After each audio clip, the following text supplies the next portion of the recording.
কেমন আছো বন্ধুরা? আজ আমি নিয়ে এসেছি দারুণ একটা নাস্তার রেসিপি।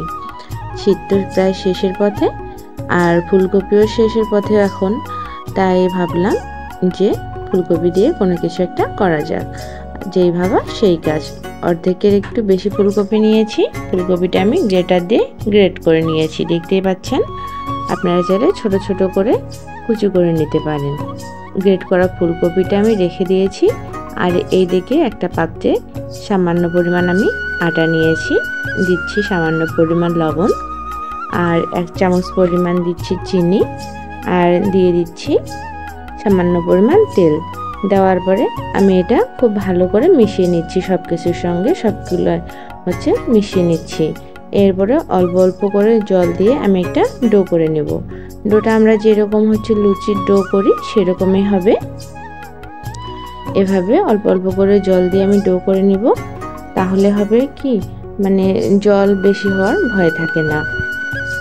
এই যে এরকম একটা আমি ডো করে নিয়েছি। ওই যে বললাম যে লুচির যেরকম ডো করি। এরপরে আমি ডোটা কিছুক্ষণ ঢেকে রেস্টে রেখে দিয়েছি। আর এদিকে আমি একটা কড়াই দিয়ে দিয়েছি। কড়াইতে দিয়েছি তেল। প্রথমে তেল দেওয়ার পরে আমি দিচ্ছি কিছু আদা কুচি। আর এই রেসিপিটাতে আদাটা কুচি করেই দিতে হবে। আদাটা দেওয়ার পরে আমি কিছুক্ষণ ভেজে নিব। আর এই কুচি করে আদা তেলে ভাজলে এত সুন্দর ঘ্রাণ বের হয়, জাস্ট ওয়াও। এরপরে আমি ছোট ছোট করে কেটে রাখা মরিচ কুচি আর পেঁয়াজ কুচি দিয়ে দিলাম। দেওয়ার পরে আমি এটা একটু ভেজে নেব। সঙ্গে সঙ্গে কিন্তু লবণ দিব না, লবণ হলুদ কিছুই দিব না। লবণ হলুদ ছাড়াই আমি একটু ভেজে নেব। কিছুক্ষণ ভাজার পরে দিয়ে দিব পরিমাণ মতো লবণ, আর দিয়ে দিব পরিমাণ মতো হলুদ। এই লবণ হলুদ আমি দিয়ে দিলাম, দেখুন। আর লবণ হলুদ দেওয়ার পরে আমি আরেকটু ভেজে নিব। ওই যে সঙ্গে সঙ্গে লবণ দিলে হয় কি, পেঁয়াজটা থেকে একটু জল ছাড়ে, তাই আমি আগে একটু ভেজে নিলাম, তারপরেই কিন্তু লবণ হলুদ দিয়েছি। এরপর দিয়েছি একটা দেশি হাঁসের ডিম।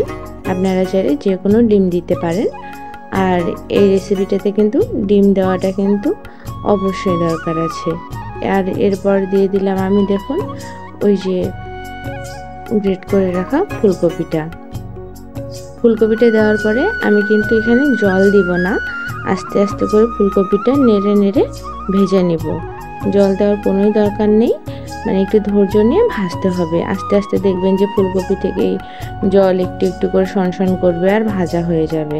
এভাবে একটু সময় নিয়ে এটা ভাজতে হবে। আর এটা ভাজতে ভাজতে বলি, আমি এখানে কিন্তু ওই যে ম্যাগির যে মশলা আছে সেই মশলাটা দিয়েছিলাম।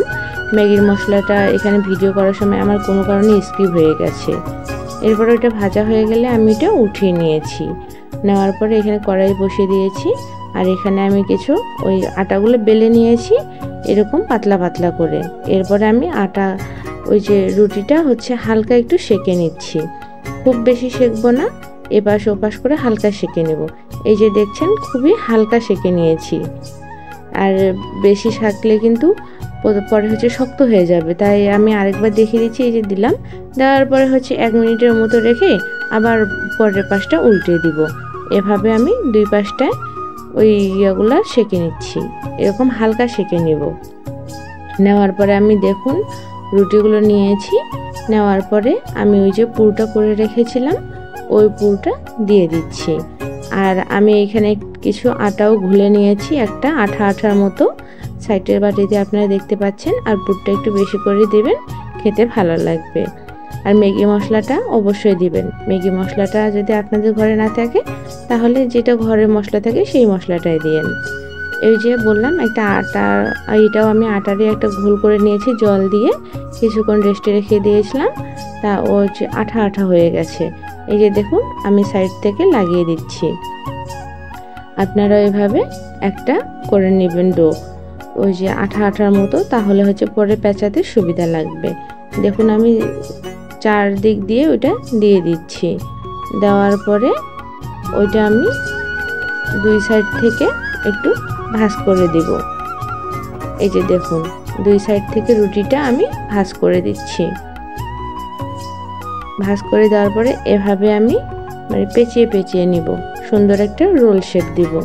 দেখুন এইভাবে আমি পেঁচিয়ে পেঁচিয়ে নিচ্ছি, একটা রোল শেপ দিলাম। তারপরে মুখটা এইভাবে একটু চেপে দিব।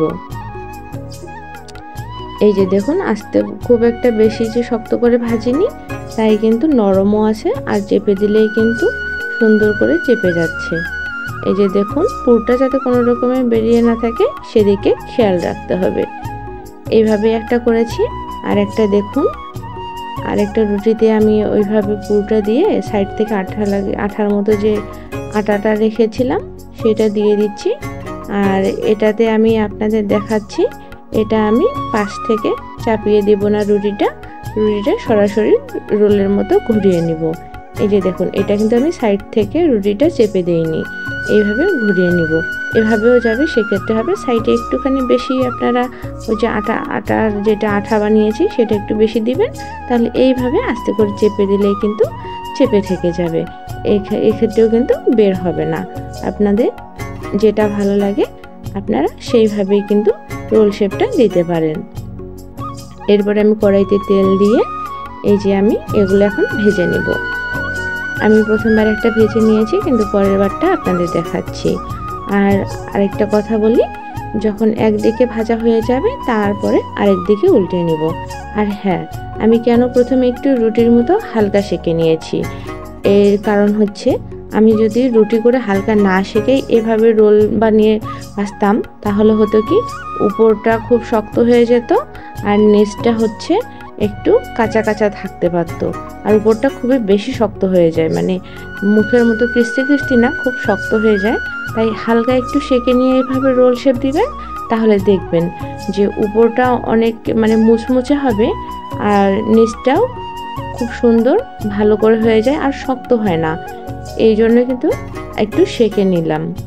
এই যে দেখুন একদিকে হয়ে যাওয়ার পর আমি অন্যদিকে উল্টে নিয়েছি, তারপর লাল লাল করে এভাবে ভেজে নিয়েছি।